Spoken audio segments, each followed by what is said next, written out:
Today I want to talk about what 10 years of chronic pain and muscle tension taught me. 10 years, that's actually a pretty long time considering that I'm only 24 years old. And this is something that has followed me throughout the past years and had really affected me in my day-to-day life. Because of course, if you have pain in any area of your body, it affects you in your daily life because you're always gonna be focusing some sort of attention on that pain. For me, my pain was always in my shoulder, in my hips, in my knees, in my feet, and it would always wander around. It would never really completely disappear. And of course, I went to orthopedists, physiotherapists, massage therapists, and nothing really seemed to work out. And they all basically just tell me to go stretch and, I don't know, they wouldn't even really give me advice on how to fix it. So I was just there by myself with the pain and there was nothing I could do about it. And I was like, that can't be it. Like, I cannot live with this pain for the rest of my life because it was bad. It was so bad that I had to stop playing guitar because of that motion. If you hold the guitar like this, my shoulder would be forward. And I would have pain all the time, so I literally stopped playing guitar because of that. And so that left me alone looking for other options. It made me realize after all these years that chronic muscle tension or chronic pain has actually something to do with your emotions. So every tight muscle that you have is actually some sort of stored emotion. What I would do, because I didn't see any other option, I would go to massage, like mostly Thai massage. And there's also, maybe you have heard of this, if some people go to massage that they release some sort of emotions, that they maybe have to cry or shake. And that's essentially what I was talking about earlier. If you really pay attention to it, you will realize this on your own. Because let's just say you would go to a massage. And for me, the first time I ever went to massage, it felt like I was being tortured, literally, because every single muscle in my body, it was so tight, it wasn't even feeling like a muscle. It felt like a brick. And me being at the Thai massage and the lady like walking all over me, I felt so much pain because for those of you who have been to massage before, they know if someone is working on your tight muscle, that's painful as hell. Now imagine your whole body is like this. For me, it was specifically bad in my hip area. It was so bad that I couldn't even sit down with the cross leg. I couldn't sit down cross-legged because my muscles were so tight, it was just not possible. So having been to massage so many times, it made me realize that I was actually completely dissociated from the lower part of my body, like from the belly down. I didn't have any connection to my legs, which was why they were particularly stiff and tense. For example, if you're really angry, you can feel your butt muscles and your leg muscles and you're just really tight because you're so tensed up. But if you cannot let that anger out, it gets actually stored in those parts.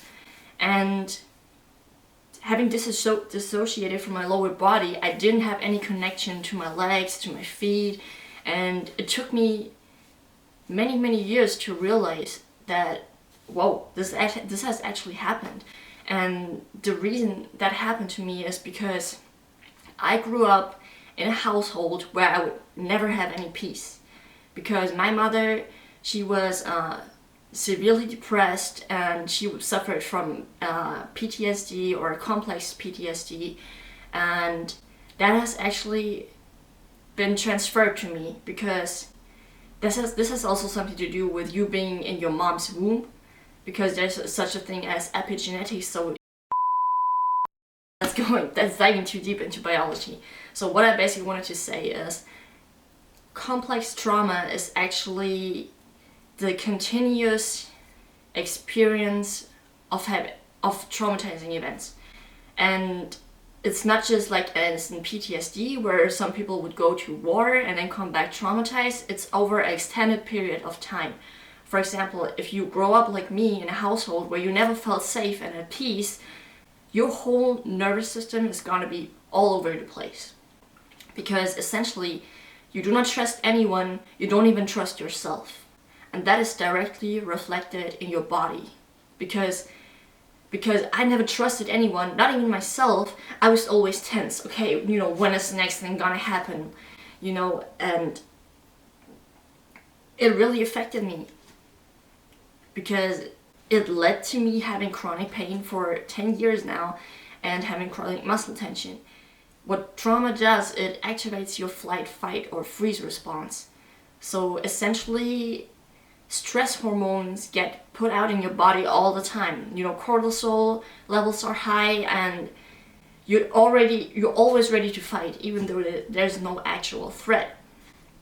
And yeah, it made me realize that I had a problem that I could never relax. Even these days, I'm still working on it because it really takes some time to get all the stuff out of your system, out of your nervous system, to finally be able to feel at peace.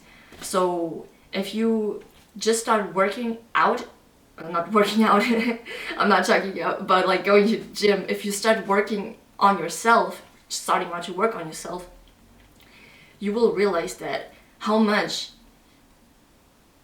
stored energy is actually stuck in your nervous system, and not the good kind of energy, but the one that actually just makes you feel like you're not being able to rest.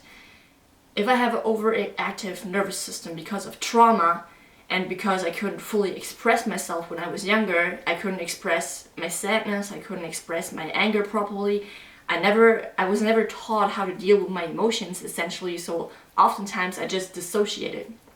Or if you experience something that is so terrible as a child, for example, your parents fighting a lot, you dissociate because you literally cannot bear the emotion that those actions of your parents bring to you. So you can imagine it as if you are in your body and you suddenly zone out, and you can still exist and do things, but you're not really there. You don't inhabit your body fully. That is essentially what dissociation is. And me having realized that I didn't fully inhabit my body for various reasons. One was that my parents were fighting a lot. Another was that I was never taught to deal with my emotions. I didn't like myself. I grew up really, I could almost even say hating myself. I didn't like the way I looked, which is another point. If you don't like the way you look, you dissociate from your face, because you don't want to inhabit your face. You don't like the way you look, so that part of you is disconnected. And that happens with any other part about you that you don't like. So if you're anything like me and you don't even like yourself, it will cause you to dissociate from your whole body, and you will not even realize if you're doing something bad to yourself, such as unhealthy eating habits, taking drugs or drinking alcohol, and you're just not connected to how you actually feel on a body level. And the thing is, you cannot separate your mind from your body. It's just not possible. Regular therapy, I tried that out. Talking to people, talking about the things. For me, the issue was I was always so reflected that whenever I would go to therapy, they wouldn't tell me anything new. I was like, okay, I already know that, so what? What do I do now? And there was no really advice on what the next steps would be in order to actually let go of your trauma on a body level. And I realized to actually heal from this, you have to reestablish connection with your body and build safety for yourself. So what complex trauma does to you, you do not feel safe in any instance, not even when you're by yourself in your room, because you won't even trust yourself, and that is reflected. And I want to make an example of why what I'm saying is true. I talked about anger earlier being stored in your legs and your butt because you're so tense, your butt cheeks are clenched, and that anger gets stored in there. But it's not just the anger. For example, if you're sad and cowered together, you will feel it in your shoulders. So oftentimes, the shoulders is the first part where it starts. Because childhood trauma is stored in your shoulder blades, not the blades directly, but the muscles surrounding it, because you close your chest off, you close your heart off, even your heart muscles are affected by this. You close yourself off, and that very earliest pain and trauma gets stored in your back. And what happens then is, if you have tight shoulders, everything else in your body will start to get tight as well, because there's a thing that's called postural restoration. I'm gonna link it down below because it's super interesting, because it really helped me to get out, or like not get out, but really understand what is actually happening in my body, apart from the psychological stuff. So if you have tight muscles, your body is connected from the jaw down to your feet. If you have tight shoulder muscles, your jaw will get tight, or vice versa. In your sleep, if you're grinding your teeth, your jaw can get tight. Then in connection with the shoulders, then your hips get tight, you get knee pain because your hips are uneven, then you get foot pain because everything is literally connected. So you can see the bigger picture of this just playing out. If you don't release the trauma from your body, your whole body will affect it. And for me, that was in the way of having chronic muscle tension. But it's not just that. Any disease out there is actually connected to psychological events. And there's even a whole study about this, which is called the ACE study, Adverse Childhood Experiences, where they literally tell you that childhood trauma affects you, whether you get diseases, whether you become an addict, etc. There's a literal study out there, and I find it somewhat shameful that this knowledge is not more out there, because if you go to a doctor and you tell him you have pain, all you will get is a prescription. But with the pain medication and with other medications, you only fight the symptoms and not the cause. So how do you change? How do you change that aspect about yourself? How did I change it? So for me, it was going to massage on one hand, and oftentimes a couple of days after the massage, or sometimes immediately after, emotion would come up. For me, that was often sadness or anger. Those were the two biggest ones that I had. And but essentially what you want to do is you want to be there for your feelings unconditionally. You don't want to judge them, you don't want to change them, you just want to be there with them and feel them fully. And I know this can be uncomfortable, because let's be honest, who wants to sit there just crying on the floor in a fetal position and, feels their sadness and so on and so forth? It's not fun. I know that, but it really is the only way, because whatever you push down, whenever you dissociate it from your body, that emotion is still active somewhere. For me, it's chronic muscle tension. For someone else, it could be another chronic disease. It can even become cancer if you carry it around long enough. And that's why it's so important to release those things. If you don't feel safe in your body, you have to reconnect with your body and re-establish safety. So, like I said, one thing is massage. The second one would be, for me, a big one, really big one. I suffered for 10 years with chronic pain, and only since I switched my shoes to barefoot shoes, I could actually release that pain. And hear me out. Your body is connected from head to toe. So what regular shoes do, they don't give you the space for your toes to fully spread out, which means your pinky toe, I don't know if that's how it's called, your pinky toe is somewhat crushed together. So your body takes on all sensory signals from your body, and the feet are your foundation. You really have to think about it as if they're your literal foundation, because they are. So if you have a crushed pinky toe, then your whole body will be out of balance. And your body, if it's out of balance, it will not feel as a safe place. And I know you might not like barefoot shoes. I know in the beginning when they first came out, they looked ridiculous with the separate toes and everything, but they are really good options right now, and I'm gonna link a few pages down there which I bought my shoes from, which I bought shoes from my boyfriend, and they're really good. So even though you don't like them, I really advise you to try this out if you continuously don't feel safe in your body. Like I said, body and mind cannot be separated. Sorry. Body and mind cannot be separated. So if you continuously feel unsafe in your body, you should at least give it a shot and see if it does something for you.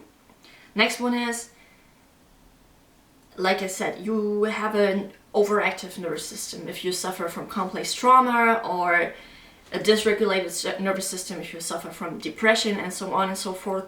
And what really helped me, like tremendously, was to take vitamins and minerals such as selenium, vitamin B12, iron, omega-3 fatty acids, just the minerals that your nervous system needs to function properly. And our diet these days is, depending on what you eat on a daily basis, often not sufficient to support your nervous system, especially if you have a nervous system that's overactive and dysregulated. It means there's a lot of stuff happening all the time, so you really want to make sure you get your nervous system all the things that it needs, because then at least you can rule out the part where you feel anxious because you don't have enough minerals. So shoes on one part so that your body feels like it has a safe foundation, minerals on the other hand. Then I would suggest, if you're just starting out with this, go and get a massage. Get a massage, and you will realize very quickly in what areas of your body you have a lot of tension. Because if that little Thai lady stands on your back, or uses her elbow to just literally crush your ribs, or your hips, or whatever, you will realize that, okay, there's something, that I have to work on. And it's not just stretching, it has to do with emotional release. My biggest advice with emotional release is start to monitor yourself. What are your feelings on your day-to-day basis? What are situations where you feel triggered? Triggered in a sense where you have a disproportionate reaction to the actual situation. And if you get triggers, for example, you get really angry at someone, I want you to take the other person completely out of the picture. And if it's while texting, just turn off your phone, and I want you to return back to yourself, to that anger, and really be there for the anger.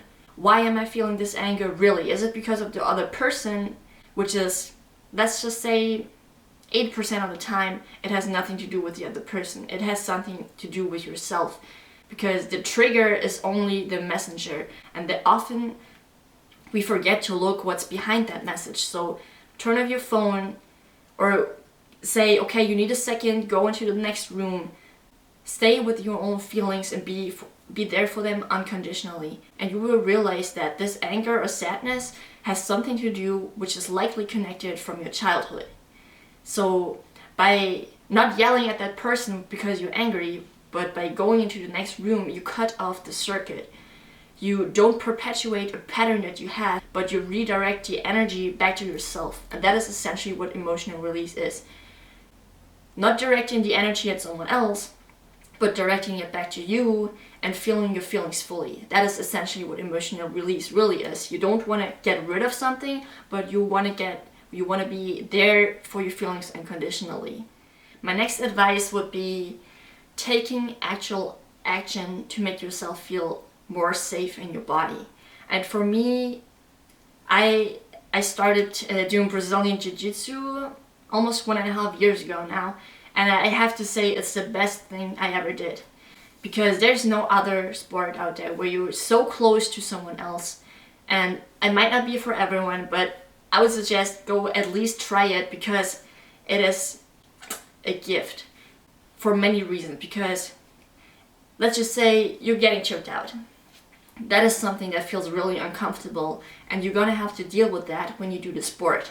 And it's gonna trigger a variety of feelings actually, which is a really good thing, because it triggers you, and then you might have to cry, you might become angry, and then it's the perfect situation for you to sit with this anger or sadness or whatever. So a lot of stuff I actually released because of that sport. So I highly would recommend it. Another one is, if you don't like contact sport, or at the beginning you're really uncomfortable with touching other people, you can do other martial arts. You can do martial arts that are a little bit more relaxed in a sense, like Tai Chi or Qigong. It's also martial arts, but it's different. I never tried it, but I really wanted to try it. But since I train 5 days a week, almost every week, I don't have time to do something else right now.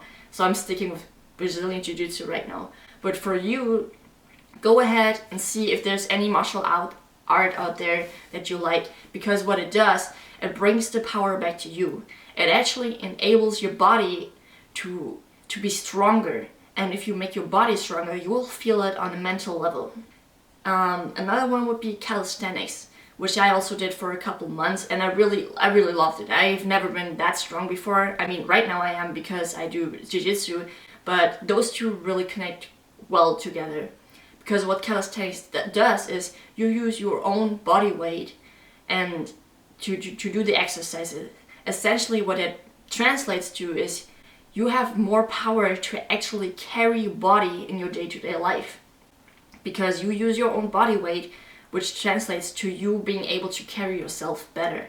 If you're not really into martial arts, or you don't have the confidence right now to do calisthenics, to do something with your own body weight, you can try to reconnect with your body instead by trying yoga or body-based exercises.